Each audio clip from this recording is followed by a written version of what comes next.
Monsieur Naman Bruno, absent. Mademoiselle Denis Jessica. Monsieur Donné Jean-Pierre. Mademoiselle Gilles Gwendoline. Monsieur Djenowski Damien, absent excusé, représenté par Madame Gwendoline G. Madame Camille Coquelet, absente, mais elle arrive en retard. Attention dans le PV. Monsieur Silvestri Francesco. Présent. Madame Marie-Isabelle, absente excusée, donne pouvoir à Mademoiselle Denis Jessica. Monsieur Pet Jean-Pierre. Monsieur Dramé Michel. Présent. Madame Ansar Lisiane. Madame Champion Nicole. Monsieur Lecoq Jean. Présent. Madame Cachemaret Corinne, absente excusée, donne pouvoir à Monsieur Pierre Griner. Monsieur Patrice Larsin. Présent. Madame Lormier Christine, absente excusée, donne pouvoir à Monsieur Régis Ducrot. Madame Deleuve Christelle. Monsieur Ducrot Régis. Madame Cluse Alexandra, absente excusée, donne pouvoir à Madame Nicole Champion. Madame Legrand Delphine. Monsieur Descamps Didier. Absent. Madame Mazier Cathy. Mademoiselle Dubocage Alison, absente excusée, donne pouvoir à Madame Cathy Mazier. Monsieur Plasmark, absent excusé, donne pouvoir à Monsieur Patrick Colébaki. Madame Guisgan Fernand, absente excusée, donne pouvoir à Monsieur Joël Gailly. Monsieur Joël Gailly. Présent. Monsieur Patrick Colébaki. Présent. Et Madame Dubois Jacqueline, absente. Très bien, quorum étant atteint, nous allons pouvoir ouvrir cette séance de conseil municipal. Deux informations préalables. Le rajout d'une délibération, bien sûr, si vous en êtes d'accord, elle concerne la tarification d'ACM. Ça a été un oubli par les services au moment de l'envoi du dossier. Et cette délibération reste assez importante, notamment en termes d'organisation, puisqu'aujourd'hui les inscriptions vont commencer. Il va falloir forcément régulariser les encaissements. Voilà, on peut la passer là. Si on ne la passe pas là, il faut refaire un conseil municipal. Donc je vous proposerai d'intégrer en tant que point 3 numéro 11. Juste après la demande de dotation politique de la ville dans le cadre du chapitre finances communales. La deuxième, Mademoiselle Coquelet. Je vois pas si est-ce que ça pose problème pour quelqu'un, c'est tout à fait exceptionnel, non, c'est bon, je vous remercie, donc on le fera juste après. La deuxième information, c'est juste une modification de l'ordre du jour pour laisser intervenir un représentant de GRDF dans le cadre de l'installation et d'hébergement des équipements télérelèves. C'est le point 5.3, c'est notamment le dernier point de l'ordre du jour. Si vous le voulez bien, pour libérer cette personne-là qui travaille, pour mettre ce point tout de suite en premier lieu à l'ordre du jour et qu'on aille un petit peu plus vite au lieu de le faire attendre assez tard. Est-ce que vous y voyez un inconvénient? Donc je vous invite à aller au dernier point à la fin de votre conseil municipal, donc le point 5.3, convention avec GRDF pour l'installation et l'hébergement d'équipements de télé-relève. Alors globalement, je vais laisser la parole après à monsieur Dubois, qui vient ici représenter GRDF. GRDF a sollicité plusieurs communes du Valenciennois, dont la commune de Quiévrochin, notamment dans le cadre de la modernisation de son système de comptage du réseau de gaz naturel. L'objectif est de mettre en place un comptage automatisé. À ce titre-là, pour mettre en place ce dispositif, il faut impérativement installer un certain nombre d'antennes, notamment sur des bâtiments des voies publiques. Pour la commune de Quiévrochin, 2 bâtiments ont été pressentis, l'hôtel de ville Place Roger Solamro, notamment une antenne, le mât où il y a la sirène parce que c'est assez haut, et le complexe sportif de la Corderie rue Jean Mermoz pour couvrir plutôt le secteur de l'enregistrement et traitement. Donc voilà, c'est une convention qui est conclue avec GRDF pour une durée de 20 ans.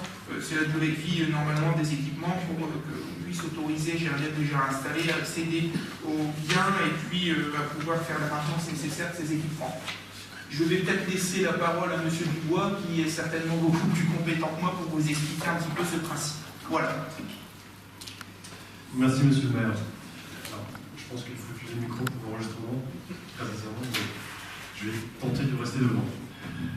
Messieurs, dames, bonjour. Merci de m'accueillir au sein du conseil municipal. Alors, moi, je suis Johan Dubois, donc délégué territorial au sein de GRDF, donc en charge des collectivités locales sur tout le Valenciennois. Et je m'occupe principalement de la commune de Quiévrochin. Merci de m'épargner, monsieur le maire, pour cette place que vous réservez en priorité. Alors, je vais aller très vite, je vais essayer de prendre une demi-heure, ou si c'est possible, 20 ou 25 minutes. Enfin, on vous laisse. Le sujet particulièrement. Il y a beaucoup d'éléments, et c'est pour ça que je suis là aujourd'hui. Je vous fais passer des feuilles. justement, sur lesquels je vais m'appuyer. C'est assez simple, assez synthétique, assez schématique, qui me permet de bien comprendre le dispositif. Alors, de quoi s'agit-il? Et là, vous avez des photos. Voilà. Je sais pas si on a tout le monde, mais je pense qu'on aura une petite vingtaine de représentations. Alors, de quoi s'agit-il? Alors, GRDF, aujourd'hui, est dans l'obligation aujourd'hui de déployer un dispositif.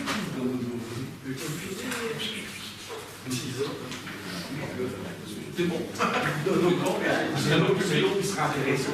Pour nous, non, mais qui ne savons rien. Le public a... Non, mais je répète encore une fois, que on baisse au moins. Vous me ferez une remarque par écrit, M. Tison. Je vous assure que quand on fera les travaux de réaménagement d'hôtel de ville, je ne sais pas si le conseil municipal restera aussi, ou si ça sera en bas, on installera le matériel nécessaire pour mettre un bel écran, voilà, pour afficher les délibérations, les graphiques et tous ces documents, et ça sera plus sympa. Et voilà, que je me recommande. Voilà, merci. Il y en a peut-être en trop, d'ailleurs, des fichiers. Ouais, c'était dans le Si vous pouvez les prendre, aucun souci. Aucune réponse à l'information là-dessus. Alors, aujourd'hui, GRDF se trouve dans l'obligation de par les directives européennes, alors oui, vient des directives européennes aujourd'hui, qui a été repris en droit français, donc dans la loi de transition énergétique, ça a été repris aussi dans les lois Grenelle 1 et Grenelle 2. Donc GRDF est dans l'obligation aujourd'hui de développer un système qui permet de mettre à disposition les consommations d'énergie le plus fréquemment possible à la population ou à tout consommateur d'énergie. C'est ça le but recherché aujourd'hui. Les consommations d'énergie, que les consommateurs ont accès à ces consommations le plus fréquemment possible. Retenez ça. Voilà. Et pour cela, nous avons fait une expérimentation sur 4 dispositifs en France, pas sur le Lancinois, mais sur Saint-Omer par exemple. Et la solution technique que je vous présente aujourd'hui, c'est ce qui a été retenu au niveau technique. Une solution relativement simple, alors, peu coûteuse, la moins coûteuse possible, je dirais, pour GRDF, entre autres.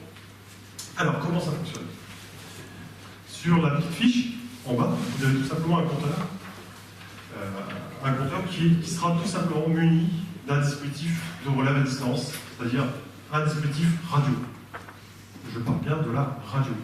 Sur les photos que vous avez aussi à votre disposition, vous voyez le compteur avec un petit module orange. C'est ça le petit module radio. Voilà. Et ce compteur, alors la flèche elle est bien faite, hein.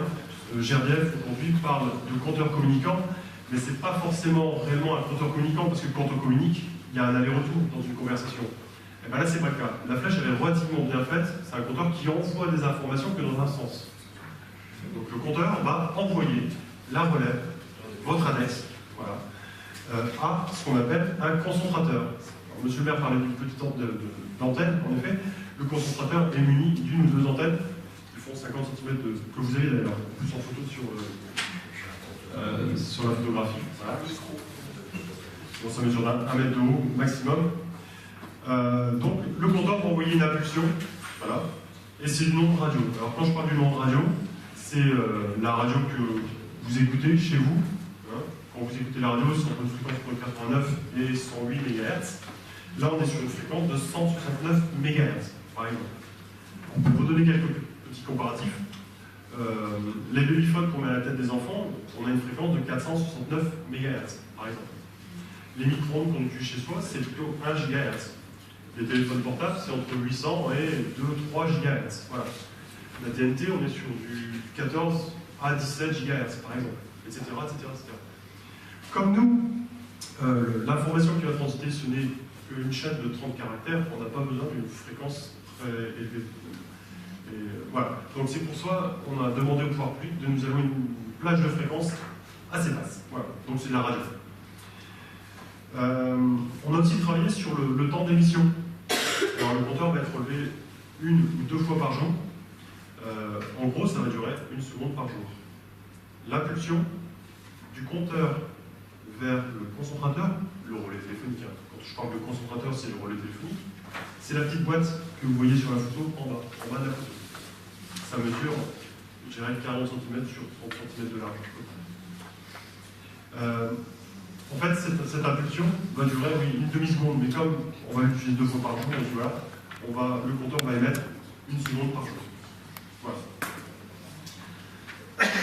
Excusez-moi, je suis un peu en plus enrhumé, ça va être un peu beaucoup. Ce fameux concentrateur, alors le choix qui est fait, puisqu'on est sur des ondes radio, le choix qui est fait aujourd'hui par GRDF, par entreprise, c'est de positionner ces antennes sur des bâtiments municipaux. Alors pourquoi sur des bâtiments municipaux? On cherche forcément des points les plus hauts, mais pourquoi sur des bâtiments municipaux? Parce que depuis maintenant plus de 60 ans, on travaille en collaboration avec les communes en tant que concessionnaire. Et à ce titre, on n'a pas aussi le désir d'avoir une facture vers le client final aujourd'hui. Je m'explique. C'est-à-dire qu'aujourd'hui, l'implantation de ce concentrateur, il y a une contrepartie au niveau de la commune, mais cette contrepartie, elle est vraiment minime aujourd'hui. La redevance que l'on offre à la collectivité d'aujourd'hui, elle est dérisoire. Je n'ai pas peur des mots, c'est 50 € par an, et par concentrateur. Alors pourquoi 50 € par an et par concentrateur? Parce que ce dispositif est un service gratuit donné aux clients aujourd'hui. Et GRDF ne fait pas de business sur ce service-là. On implante ce dispositif parce qu'on est obligé de le faire aujourd'hui. Voilà, on est obligé de donner accès aux consommations d'énergie le plus fréquemment possible aux clients, et GRDF se doit de répondre à ces obligations. Et à ce titre, on a favorisé l'implantation de ce type de dispositif auprès des collectivités locales dans un premier temps, et aussi s'appuyer sur les bailleurs sociaux. Le coût de la redevance reste de 50 € aussi pour les bailleurs sociaux. Voilà. Donc il n'y a pas réellement de business derrière. Et dernière raison, c'est qu'on n'a pas envie de faire supporter le coût du projet au client final. C'est aussi dans ce sens-là. Alors ce concentrateur va lui envoyer l'information vers le centre de traitement de données au sein de GRDF. C'est le petit cercle que vous voyez avec tous les agents, les trois agents qui sont derrière un coordinateur. Ça va être à peu près une plateforme de 200 personnes, centralisée certainement en Paris, mais j'en suis pas sûr. Et cette plateforme va envoyer les informations vers les fournisseurs d'énergie. C'est pour ça que vous voyez l'enveloppe en blanc. Voilà. Fournisseur facture. Hein. C'est lui le fournisseur qui vous facture, qui vous vend l'énergie. Voilà. Et à ce titre, ce dispositif aura le mérite d'écarter toute facture estimative. On n'en parlera plus. Vous serez facturé, tout ce dont nous sommes, on sera facturé sur un index réel, systématiquement.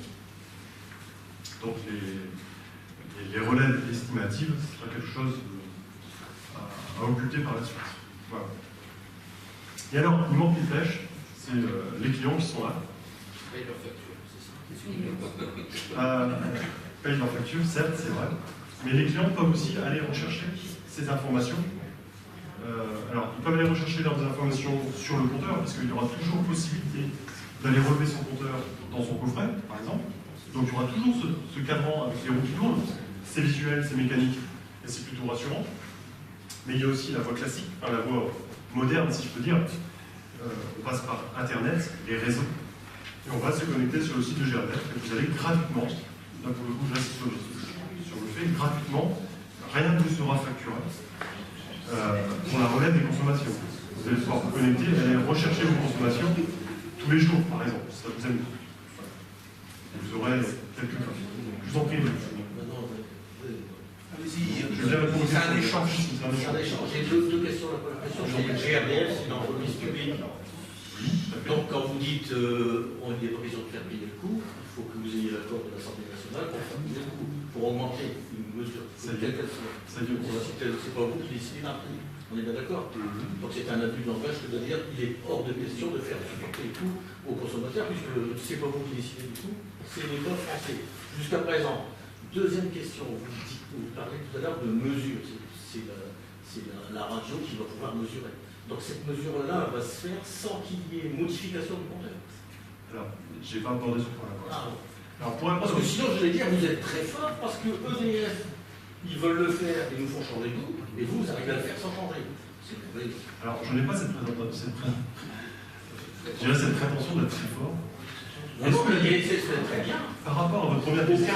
Aucun coup. Alors, pour votre première question, au niveau de l'Assemblée nationale, au niveau des obligations nationales, l'État a fixé un cadre. Vous, GRDF, vous travaillez sur le sujet. Nous, on veut avoir sur ce dispositif un dispositif qui permette de répondre à ce besoin. Voilà, on a un cadre. Après, concernant la redevance, qui est de 50 € par an et par consommateur, ce n'est pas l'État qui nous a fixé cette obligation aujourd'hui. C'est une obligation légale de toute implantation d'équipement sur un bâtiment municipal. Toute entreprise est dans l'obligation de verser une redevance à la collectivité. Et pourquoi les 50 €? Parce qu'il y a eu des négociations qui ont lieu aussi avec la Commission de régulation de l'énergie. Parce que notre activité, GRDF, on a une activité régulée. Régulée, ça veut dire qu'on est contrôlé localement par le SNIGAP, le représentant du SNIGAP, ici présent. Voilà. Donc on a le SNIGAP qui nous contrôle ici localement. On est au niveau national contrôlé aussi par la Commission de régulation de l'énergie. Les négociations qui ont lieu au niveau national avec la CRE, Commission de régulation de l'énergie, ont porté notamment sur cette fameuse redevance. Voilà. Je reclairerai un peu votre terme là-dessus. Par rapport au compteur, techniquement, on va déjà d'abord implanter les concentrateurs, les relais, en quelque sorte. On va dans un premier temps les implanter au moins 1 an ou 1 an et demi, voire 2 ans avant le changement des compteurs. Si il y a changement de compteur. Aujourd'hui, GRDF a déjà une politique de renouvellement de compteur. Ça date déjà depuis 40 ans. Tous les 20 ans, on est dans l'obligation de vérifier le compteur. On ne le vérifie pas. On est sur le pour le changer, purement et simplement. Donc en fait, cette campagne de changement de compteur va aussi prendre en compte ce nouveau dispositif. Aujourd'hui, il y a des compteurs qui ont 3-4 ans.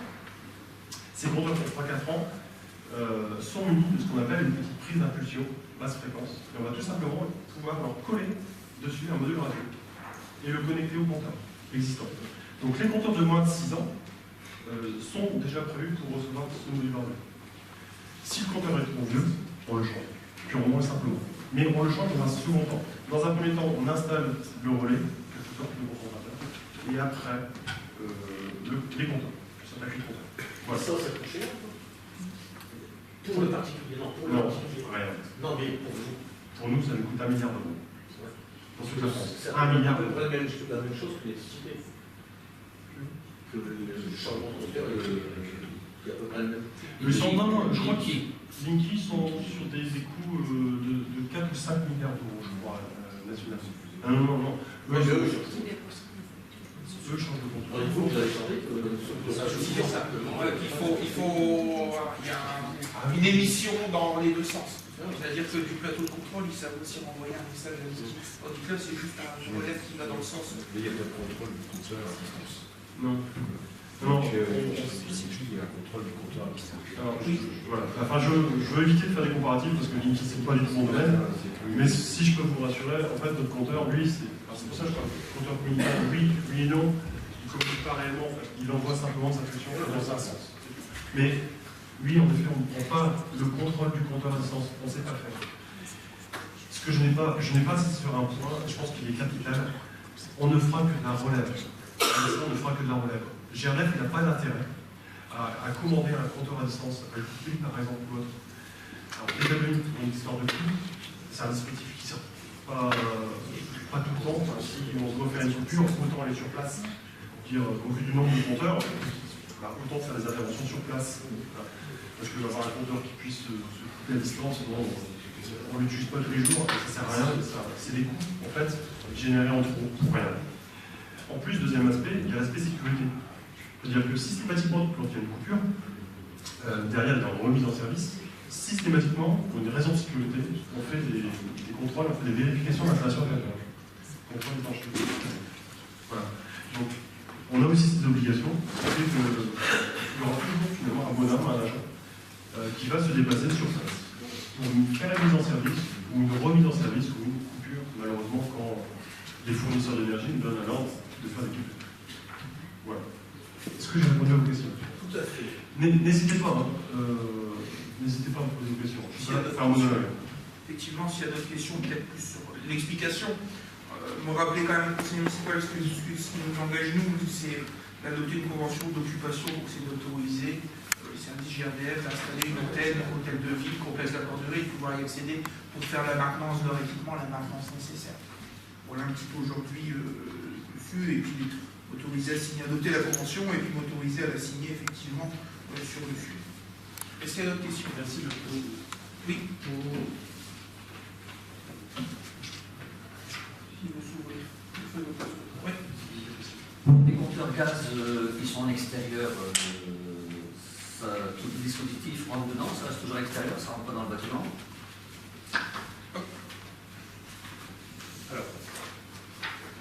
Alors, pour les compteurs qui sont à l'extérieur dans les coffrets, oui, en effet, c'est le même encombrement que le compteur que vous avez dans votre coffret. Donc, il n'y a aucun souci par rapport à ça. Il y a aussi quelques compteurs, je dirais de l'ordre de 10%, 10 à 4% sur la commune de Kirochin, qui sont à l'intérieur des habitations, dans les garages, dans les caves. Pareil, c'est le même encombrement. Donc, pas de souci par rapport à ça. Merci, M. le maire, d'avoir bien précisé en fait l'objet de la convention. La convention qui est là aujourd'hui, hein, que vous avez aussi, en fait, elle sert à nous donner en fait, autorisation, à donner l'autorisation en GRF de faire une étude technique qui entrevoit l'implantation et l'installation de ces équipements télérelèves aujourd'hui. Il y a 2 bâtiments, alors vous l'aviez bien précisé, M. le maire, qui sont concernés, donc la mairie et le complexe sportif, en effet. Aujourd'hui, même si la convention est signée, ça ne veut pas dire qu'on viendra s'implanter. C'est vraiment l'étude technique après qui permettra de valider si oui ou non on peut s'installer sur le site, sur les sites. Très bien, merci M. Dubois. Je ne sais pas s'il y a encore des questions. Si plus de questions, on va passer au vote. 20 minutes. C'est bon. On sera peut-être même plus court sur le budget, finalement, sur d'autres questions que là-dessus. Ok, bon, bah, s'il n'y a plus de questions, je vais passer au vote. Alors, y a-t-il des avis contraires? Y a-t-il des abstentions? Y a-t-il... c'est un vote à l'unanimité. Il y a 3 choix. Voilà, je vous remercie. Merci M. Dubois. Et puis, soit vous restez parmi nous, ou soit vous pouvez le quitter, mais je pense que vous allez certainement nous quitter. Merci à vous. Eh bien, on va reprendre l'ordre du jour. Merci de m'avoir reçu. N'hésitez pas à revenir vers moi si vous avez un besoin de questions complémentaires. Merci, bonne soirée, bon courage. Merci. On revient à l'ordre du jour, entre guillemets, classique. Alors, le premier point consiste à l'approbation du PV du précédent conseil municipal. Des remarques particulières sur le sujet? Non. Je peux considérer que c'est voté à l'unanimité, je vous remercie. Les ratifications d'une décision du maire, il y en a qu'une, parce que comme nous avions là un conseil récemment, pas mal été passé à ce moment-là. Il s'agit simplement d'un accord contractuel passé avec l'association Dance Evolution, 12 rue Louis Célie à Valenciennes, représenté par M. Hassan Aïd Malek, président, afin d'organiser et d'accueillir un événement hip-hop, festival transfrontalier, le samedi 25 mars 2007 au complexe de la Corderie, le montant du contrat 2 000 €. Pas de remarque particulière, très bien. Le point suivant, il s'agit du vote du taux des taxes communales.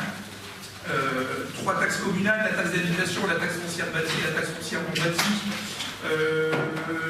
La proposition qui est faite par la municipalité, c'est de maintenir les taux actuels et de ne pas les augmenter ni les diminuer. Sauf si je pense M. Dubois. Pour rappel, taxe d'habitation, le taux est de 25,39. La taxe foncière bâtie 39,95 et la taxe foncière non bâtie 94,13. Quelques révisions de base qui ont été faites par les services de l'État. La base de la taxe d'habitation qui augmente de 1,58. La taxe foncière bâtie, la base augmente de 2,41. La taxe foncière non bâtie, elle diminue de 1,12. Globalement, des projections ont été faites budgétairement. Donc la recette de la taxe d'habitation à 25,39 en prévisionnel 2017 apporterait 2 740 000 €. Non, je me trompe. Si, c'est ça. La taxe foncière bâtie 3 125 000 € à 39,95 et la taxe foncière non bâtie 31 500 €, ce qui fait un total de... si on a, avec les bases, non, je dis des bêtises. Il y a les bases et on applique. Les bases sont 2 740 000 sur la taxe d'habitation, on applique le taux d'imposition à 25,39, ce qui fait 695 686. La taxe foncière bâtie, la base est de 3 125 000 €, avec un taux d'imposition de 39,95, ce qui fait 1 248 438 €. La taxe foncière non bâtie, la base 31 500 €, un taux d'imposition de 94,13, ce qui fait 29 651 €, et ce qui fait qu'en termes de recettes fiscales, la commune recevra 1 973 775 000 €, auquel il faudra ajouter 214 913 €. Il s'agit d'allocations versées par l'État. C'est une compensation par les contribuables ont plus ou moins solvable sur le sujet. Hein. Et puis la garantie individuelle de ressources, qui est une dotation défensive à hauteur de 4 692 000 €. La taxe professionnelle n'est plus perçue exclusivement par la communauté d'agglomération. Cependant, il y a une taxe de compensation à hauteur de 1 37 727 €, ce qui correspond au montant reçu en 2000, l'année précédente la création de la communauté d'agglomération. Cette somme d'1 37 727 € n'a pas été changée depuis 2001. Donc voilà, effectivement, il y a un petit mot sur le montant des contributions à l'équilibre du budget. Effectivement, on n'équilibre pas notre budget avec les taux d'imposition. En disant, bah voilà, on va augmenter les taux parce qu'on a besoin de autant et puis bah, il faut augmenter les recettes. On regarde pour ne pas augmenter nos taux d'imposition, on regarde ce que ça donne quand on projette sur les bases, et à partir de là, après, on monte notre budget, on l'équilibre comme ça. Et s'il faut gratter à droite à gauche, on regratte. Mais on travaille dans ce sens, c'est-à-dire qu'on monte notre budget avec nos recettes, pas par rapport à nos dépenses. On allie nos dépenses à nos recettes, et pas nos recettes par rapport aux dépenses qui sont remontées. Voilà un petit peu pour ces informations-là. Bon voilà, depuis des années, ces taux-là n'ont pas été modifiés, hein, que ce soit l'équipe municipale précédente aussi. Je crois que c'était depuis 2009 ou 2010, je crois. 2009, 2,4% sur le taux. C'est-à-dire que le taux avait bougé de 0,34. Oui. J'ai fait une petite vérification hier. Donc voilà. Voilà ce qui vous est proposé. Est-ce qu'il y a des questions particulières? Non. Pas de questions particulières?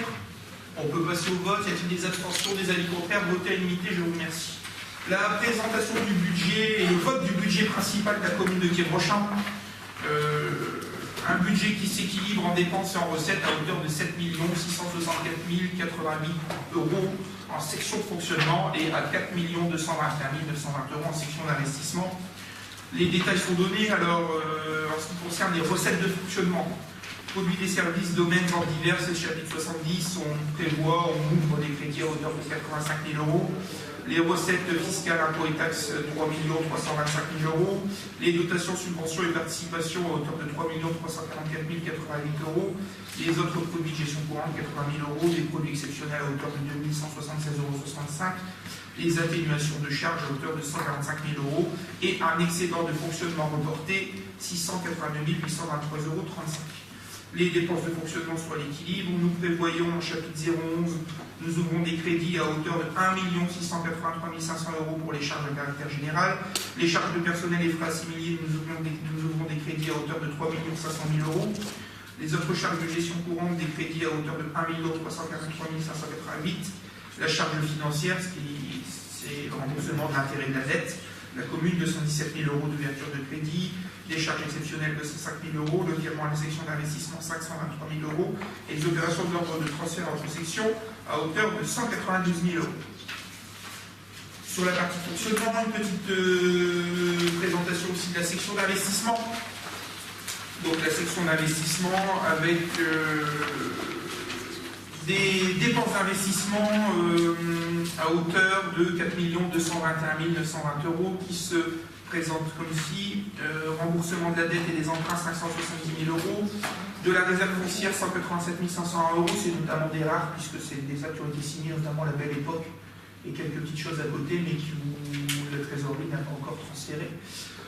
Matériel immobilier 151 686 €, éclairage public 58 720 €, réparation des bâtiments communs aux 328 590,98 €, cimetière 21 737,45 €, réparation de voirie 273 341,40 €, vidéosurveillance 725, mise en conformité accessibilité 397 076, pôle socioculturel ancien collège 7 900, tranchée commune rue des Haubois, ça a été réalisé 0 €, construction du centre technique municipal 976 366,34 € et réaménagement du stade Cheval 525 000 €.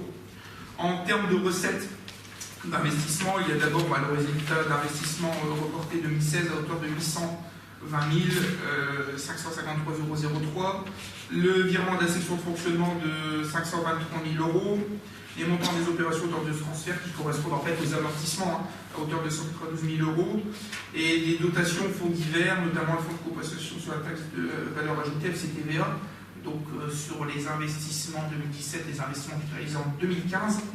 La taxe d'aménagement, l'excédent de fonctionnement capitalisé à hauteur de 1 480 246,97 €. Et pour conclure, il reste à réaliser un montant de 248 600 pour les nouvelles recettes prévues, ce qui représente un total de 3 973 320 €. Un certain nombre de propositions nouvelles effectivement sur le sujet. Voilà. Pour l'équilibre de la section, la commune aura recours à un emprunt tel qu'il avait été présenté lors du ROB. Le DOB, c'est le ROB, à hauteur de 450 000 €, ce qui permet d'apporter un certain nombre de financements de la commune sans rajouter de l'endettement supérieur qui viendrait, entre guillemets, amener un avis négatif sur le flux net de remboursement de la dette. Voilà un petit peu ce qu'il y a à présenter. J'ai un petit détail, si vous le voulez, mais je voudrais être exhaustif sur un certain nombre de sujets, par exemple dans réparation des bâtiments communaux, ou cimetières, ou éclairage public. Si vous voulez savoir un petit peu ce qui est pris, ou du moins ce qui est prévu, ce qui a déjà été engagé sur certaines choses, si certains désirent le savoir, il n'y a aucun problème, on peut vous le présenter assez rapidement pour que vous compreniez un petit peu à quoi ça correspond, chaises, matériel immobilier, des choses comme celle-là. Est-ce qu'il y a des questions particulières sur le sujet? Au niveau de certains bâtiments, est-ce que les travaux de l'école Pasteur sont prévus?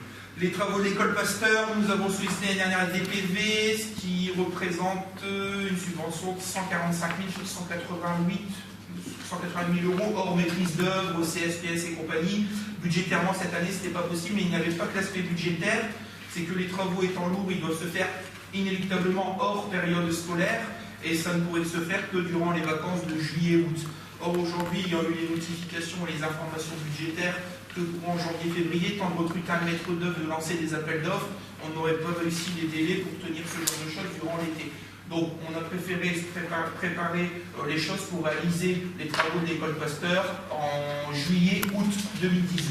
Ce qui nous permettra de recruter un maître d'œuvre en fin d'année et puis aussi d'associer les équipes éducatives et les parents, notamment sur la question de l'aménagement de la cour de l'école. Voilà l'information sur le sujet. D'autres questions particulières? Disons, avant le vote de budget, donc on a une petite intervention à faire, monsieur le maire. Allez-y. Alors cette année encore, nous n'avons malheureusement aucune vision sur les engagements pluriannuels et le devenir de certains dossiers comme les friches industrielles. La friche active que vous annonciez comme une priorité de votre mandat, le béguinage annoncé dans votre programme électoral n'est jamais abordé en conseil. On peut parler également des fibres du Hainaut, Sofanor, de la clôture du parc de l'Honneur, et j'en passe. Vous reportez une fois de plus les travaux à réaliser à l'école maternelle Pasteur, j'ai eu la réponse à l'instant, alors que dans la presse, vous annonciez avoir obtenu une aide de 121 000 € environ, idem pour l'école de production, pour laquelle pourtant vous aviez obtenu des fonds. Pas un mot non plus en conseil municipal sur le quartier inscrit en contrat de ville et sur l'enveloppe de 500 000 € à mobiliser dans le cadre du FSIC. Depuis le début de votre mandat, vous communiquez sur vos idées, vos projets. On peut être amené à penser qu'en réalité, vous utilisez le budget alloué au service communication uniquement pour communiquer sur vous. En vous installant dans le fauteuil de maire en 2014, vous avez pu prendre connaissance des dossiers en cours. Vous avez choisi de faire table rase sur l'ensemble des projets que nous avions remis sans pour autant en proposer de nouveaux. On est donc loin du « quand on veut, on peut » que titrait votre tract de campagne. Que constatons-nous à l'étude de votre budget 2017 ? On retrouve les mêmes projets depuis 2014. Ce sont des projets conventionnés, subventionnés et qui pourtant n'ont toujours pas été réalisés au bout de 3 ans de mandat. Ils n'ont pas été travaillés en commission et le retard quant à leur réalisation met en évidence soit un manque de préparation, soit un manque d'engagement de votre part. Vous avez fait réaliser un audit financier qui a mis en évidence que les finances étaient saines en 2014. Vous ne pouvez donc plus invoquer vos retards liés aux investissements que nous avions réalisés et qui, fort heureusement, profitent aujourd'hui encore à la population. Alors que proposez-vous en regardant votre budget? On voit 725 000 € de vidéosurveillance. Vous voulez peut-être nous faire croire que Quai Brochin est devenu une zone d'insécurité. Si c'était le cas, cela signifierait que vous êtes en possession de données objectives qui nous ont été cachées, qu'il serait grand temps d'élaborer un plan d'action en réunissant le CLSPD pour faire un diagnostic et établir un plan d'action sociale. Alors, notre groupe déplore l'absence d'un véritable débat sur le sujet. Depuis 3 ans, nous assistons à un conseil municipal qui est en fait une chambre d'enregistrement de vos décisions, sans réel débat sur les enjeux pour notre population. Peu de commissions se réunissent, je dis bien peu, Pourquoi ne pas associer alors l'opposition au sein d'une commission des finances, comme cela existe dans de nombreuses communes de l'arrondissement? C'est vrai, vous annoncez aux habitants dans le magazine de la ville que vous travaillez dans l'ombre des projets qui verront le jour en 2030, alors que nous n'avons aucune vision sur les investissements nécessaires aujourd'hui.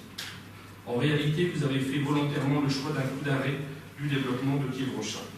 Pour notre part, nous constatons la gestion des finances de la commune et nous regrettons les difficultés des élus de l'opposition à obtenir parfois un certain nombre de documents et d'informations auxquels nous avons pourtant accès en vertu du droit à l'information des conseillers municipaux. Tout cela dénote une absence de transparence des dépenses publiques. Et pour ces raisons, donc, notre groupe ne votera contre le budget 2017. Merci, Monsieur le Président. Quelques réponses à vos remarques bien légitimes sur le sujet. Alors, la première chose, vous m'avez abordé les engagements pluriannuels, notamment ceux pris dans le cadre des conventions EPF sur la commune de Quiévrochin. On l'a abordé dans le cadre du ROB, plusieurs conventions EPF ici sur le sujet. La première, qui je ne vais pas dire la plus préoccupante, mais qui est la plus avancée, c'est la convention qui est liée au site Crondevoie, site des fibres du Hainaut, qui s'appelle Crondevoie, mais qui est aussi des fibres du Hainaut. C'est une convention qui a été signée en 2011 et où effectivement le côté opérationnel a peut-être commencé en 2014 et avec des vrais résultats en 2016. Donc voilà, c'est un petit peu compliqué à gérer, c'était assez long, il y a eu des difficultés notamment sur l'acquisition du bien. Et là, je remercie encore une fois à l'époque M. le sous-préfet qui a fortement insisté pour que le bien soit repris par l'EPF à l'euro symbolique au vu des coûts de démolition et de travaux qui devaient être réalisés sur site pour le rendre propre par la suite à de nouveaux projets. Les démolitions ont pris un petit peu plus de temps que prévu, effectivement, puisqu'il y avait un appel d'offres infructueux, et il y avait notamment des gros problèmes de pollution et de bâtiments qui avaient été détruits par du vandalisme et d'incendie, et où le plan de retrait amiante était beaucoup plus compliqué que prévu, d'où ces questions de retard dans les appels d'offres sur le sujet. Aujourd'hui, on est sur un site qui a été rasé. On est aujourd'hui sur un site où il y a des études de dépollution qui sont en train d'être menées. On est sur un site qui est quand même plutôt sécurisé par rapport à ce qui pouvait exister lorsqu'il était encore debout. Viendra la question du projet. La question du projet, on l'a déjà abordé. On estime que ce site-là, en fond de parcelle, vient et est logique avec le projet qui était porté sur les Vanocé, que nous avons reporté, pas annulé, mais reporté, et qu'effectivement, cette réflexion globale sur le bouclage des fibres du Hainaut de Crondevoie et l'arrière des Vanocé qui va sur le fond de quartier de PM mériterait d'être réfléchi. Mais forcément, avant de se lancer là-dessus, il y a peut-être d'autres choses à terminer, notamment les verreries où les VRD sont là, et peut-être d'autres choses où effectivement on a des porteurs de projets intéressés. Je reprends la balle au bon sur les porteurs de projets. Ça concerne notamment le site Equipar, Aldi, etc. Ça concerne aussi une deuxième convention EPF. Sur le sujet aujourd'hui, la maîtrise foncière est réalisée à 90%. Il reste juste un problème sur la question du Aldi, dans le sens où, dans le cadre du diagnostic foncier au moment du transfert de propriété entre la société qui gère l'immobilier d'Aldi et l'EPF, restent des problèmes d'occupation d'un certain nombre d'espaces qui appartiennent à Aldi par des propriétaires privés de la rue Jean Jaurès ou de la place Equipar. Donc aujourd'hui, on est bloqué, l'EPF est bloqué sur le dossier pour maîtriser le foncier et maîtriser le Aldi. Nous avons déjà eu une réunion et nous en avons une nouvelle avec les services démolition de l'EPF, notamment M. Huon Marchand, qui va gérer la démolition du Aldi. Pourquoi ça va tarder en termes de démolition aujourd'hui? Parce qu'ils veulent l'EPF a quelques difficultés financières et veut absolument regrouper le chantier de démolition du Aldi avec le chantier de démolition de la Cour Bourgogne, de la Villa des Roses, où la maîtrise foncière aussi est avancée.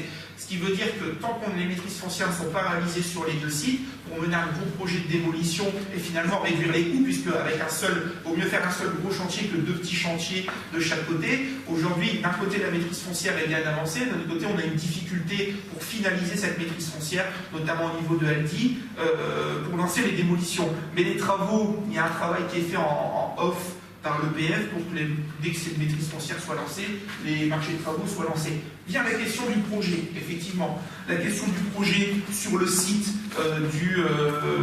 du Aldi reste un fameux béguinage. Effectivement, aujourd'hui, plusieurs réunions de travail ont été menées avec Valenciennes Métropole, avec l'EPF et par un porteur de projet qui était auparavant Valeno Habitat, qui lui-même est en pleine restructuration, dû aussi des fois les difficultés de garder le même interlocuteur sur le sujet, qui s'appelle aujourd'hui la Société Immobilière du Grand Hainaut, et qui souhaiterait réaliser un béguinage, si je ne me trompe pas, de 28 ou 30 logements type 2, type 3 pour des personnes âgées, avec une sorte de foyer logement-restaurant qui pourrait être géré par une structure associative, comme ça peut se faire ailleurs. Donc effectivement, sauf que lancer ce genre de projet oblige l'investisseur à avoir un calendrier qui n'arrive pas forcément à en voir parce qu'on a la difficulté aujourd'hui de la finalisation de la maîtrise foncière. Et ça reste compliqué au quotidien, on reste à côté des riverains, puisque certains riverains ont des maisons, des fois murées à côté de chez eux, c'est pas forcément sympa de passer à Blanc-Mistron en ce moment. Mais vient le problème aussi de la végétation ou des squats qui peuvent se réaliser dessus. Bon, le BF essaye de sécuriser, de temps en temps essaye de nettoyer, mais c'est pas forcément facile. Voilà sur ces dossiers-là. C'est notamment finalement les 3 conventions qui restent sur la commune établies par l'établissement public foncier. Reste la question de la Cour Bourgogne, de un petit peu cette convention-là. La maîtrise foncière est bien avancée. Nous maîtrisons aujourd'hui l'ancienne sécurité sociale rue Jean Jaurès. Nous maîtrisons l'EPF maîtrise. Nous maîtrisons 2 biens qui appartenaient à un privé où il y a eu un transfert de commerce qui s'est très bien passé, qui s'est installé à Blanc-Mistron, mais côté Crépin.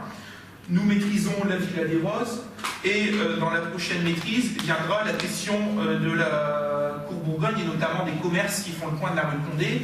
Déjà 2 réunions avec les commerçants. Un commerçant a déjà signé un transfert et il y aura un soutien de l'EPF sur le sujet. D'ailleurs, la Chambre de commerce nous a accompagnés dessus.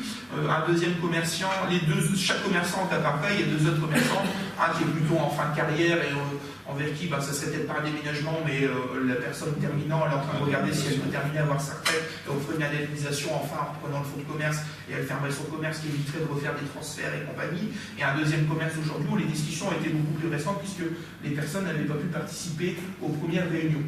Donc voilà sur ce sujet-là. Viendra la question de l'aménagement. On reste toujours sur un aménagement de sécurité routière du carrefour de Blanc-Mistron. Encore une fois, ça sera un sujet, ça sera quelque chose à poser avec le conseil départemental. Aujourd'hui, on a déjà eu 3 réunions techniques avec le conseil départemental sur quel type d'équipement. Effectivement, le giratoire classique risque d'être compliqué sur le sujet. Ça sera peut-être un aménagement, comme ça peut se faire, des fois c'est des haricots allongés ou un système d'intersection avec un CD de passage, mais qui n'est pas forcément un giratoire dans son terme stricto sensu. Et viendra aussi la gestion de qu'est-ce qu'on fait à la place au-dessus, parce qu'on n'a pas besoin d'aller jusque-là, de la Villa des Roses, de tout ce genre de choses, comment on pourrait travailler. Aujourd'hui, l'objectif pour la municipalité, ça serait de travailler sur peut-être une résidence à l'arrière assez privatisée, et en front à rue, retrouvée par le même promoteur, du R+1, R+2 dans la continuité des habitations, et en rez-de-chaussée quelques cellules commerciales pour y mettre des commerçants. Et encore une fois, tout ça c'est un petit peu des volontés. Maintenant, des volontés, des fois pour les concrétiser, ça met quelques années. Il faut trouver des investisseurs, il faut démolir. On n'est pas dans une période où il y a des investisseurs qui investissent facilement sur le sujet. Qui plus est, ce sera certainement des investisseurs privés aujourd'hui. Et effectivement, on en a reçu certains. Et déjà, quand un terrain est rasé, propre, et on peut plus facilement se projeter, aujourd'hui, c'est encore plus difficile dans le sens où tout est encore debout. Donc voilà, la première étape est déjà de faire la maîtrise foncière. Voilà un petit peu les engagements qu'on a sur ce sujet-là. Sur le cas des fils du Hainaut, liaison avec les Vanocé et une étude globale sur la commune d'aménagement. Il y aura certainement une délibération qui arrivera prochainement sur le sujet. Sur le cas dès qu'il part ce problème de fin de maîtrise foncière avec Aldi, mais le projet de béguinage, on a déjà plus ou moins des plans et des discussions dessus qui ne sont pas validés, mais il y a un document de travail qui fait que, et il y a une inscription dans des programmations d'investissement à moyen terme chez le bailleur. Et sur la question de la Cour Bourgogne, le volet aménagement du giratoire et le volet ancien site Villa des Roses, où aujourd'hui on a un certain nombre d'idées, mais qui demandent à être affinées techniquement, notamment sur des raisons techniques. Dès qu'on sera OK sur les raisons techniques, il y aura aussi la question financière. Comment on va déposer un dossier de subvention auprès du Conseil général? Est-ce que les CEVM, en tant que voie d'intérêt communautaire, apportent un soutien en ingénierie ou financièrement, comme elle a pu le faire sur le bon point du collège au bout de la rue Grande-Voie? Comment on monte ce genre de choses? Aujourd'hui, la difficulté est là, n'ayant pas terminé la maîtrise foncière, même si elle est bien avancée. Deuxième élément. Monsieur le maire, oui. pour vous économiser de la salive, est-ce que ça ne serait pas judicieux qu'une commission de temps en temps vienne nous informer de l'évolution des dossiers. Une commission de travaux, ce serait peut-être bien, ça vous éviterait d'économiser de la salive et de nous donner des informations et de faire des effets d'annonce comme vous le faites souvent. Mais on aurait au moins, et on pourrait discuter, parce que nous, l'objectif, c'est aussi d'apporter notre contribution sur certains dossiers. Parce que, monsieur le maire, là, vous nous dites qu'il y a des projets, vous êtes au stade de l'avant-projet. Vous êtes qu'au stade de l'avant-projet, nous sommes en 2017. Vous nous dites que l'EPF n'a pas assez d'argent pour démolir. Ah non, j'ai pas dit ça. Ah si, vous avez dit tout à J'ai l'heure. pas dit ça. L'EPF veut regrouper, ils ont des problèmes de trésorerie, vous avez employé ce terme-là, vous l'avez noté, et l'EPF veut regrouper les deux opérations. Depuis quand l'EPF, établissement public foncier national, a des problèmes de trésorerie? Il y a des problèmes de priorité. Ils s'engagent quand il y a une volonté politique derrière. Et je crains fort que Quiévrochin ne soit pas dans les priorités de l'EPF. Parce que vous êtes toujours dans le stade des avant-projets.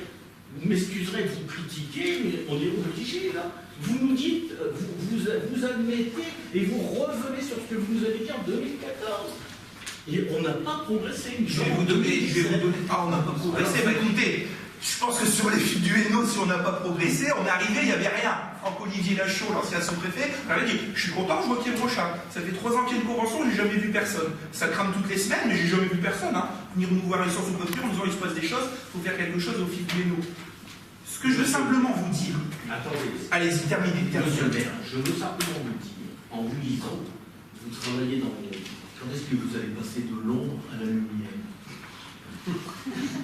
Merci. Et en plus, vous travaillez dans l'ombre pour 2030. Mais oui, non, on va répondre. Je pense qu'il faut répondre. On est dans un conseil municipal, il y a des choses qui sont filmées, il y a un échange qui est tout à fait normal au moment du budget, comme sur d'autres sujets. Et je pense qu'il faut répondre sur le sujet. Vous êtes dans les avant-projets. Vous quoi? Aujourd'hui, c'est quand même ce qui est quand même ahurissant. J'allais l'aborder après. Nous sommes une commune de 6300 habitants.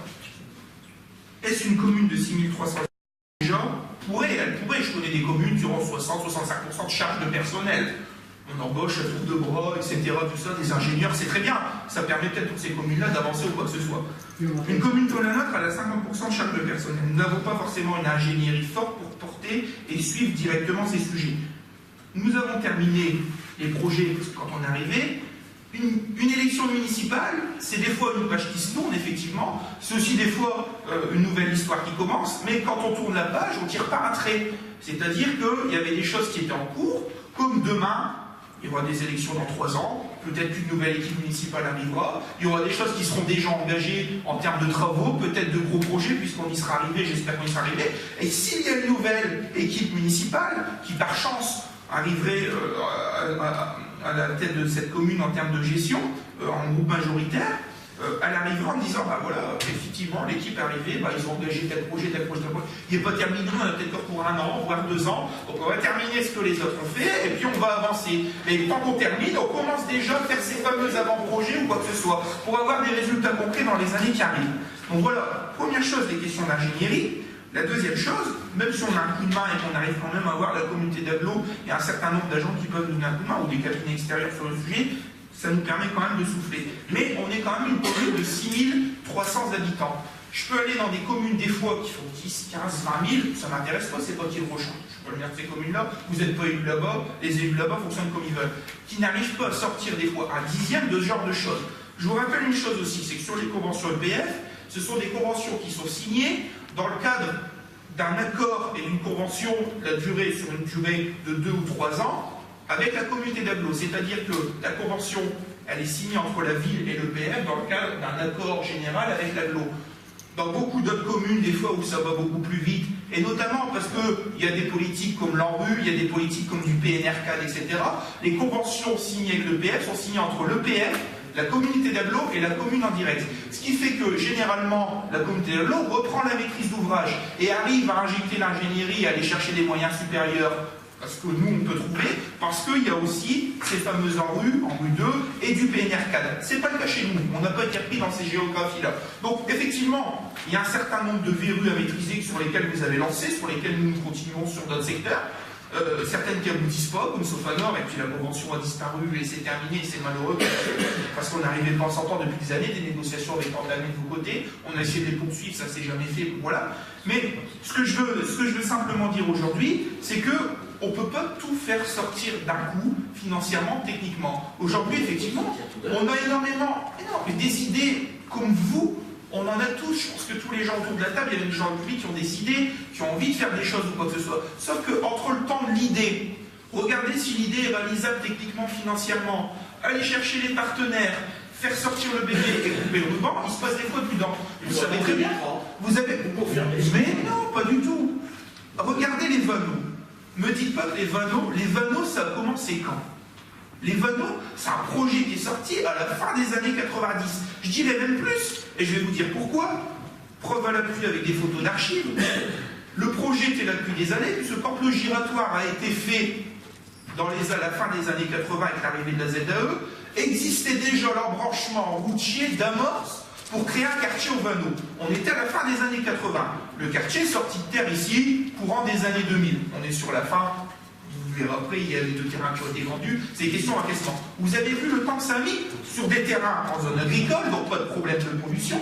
Pas de problème de pollution différemment. C'est ce qui est différent de la plupart des sites qu'on aborde là. Et deuxièmement, avec des investissements quand même de l'État, puisque l'État est venu implanter un établissement pénitentiaire communal et réaliser une partie de la voie principale. Ce qui allège quand même les engagements financiers de la ville pour aménager le site.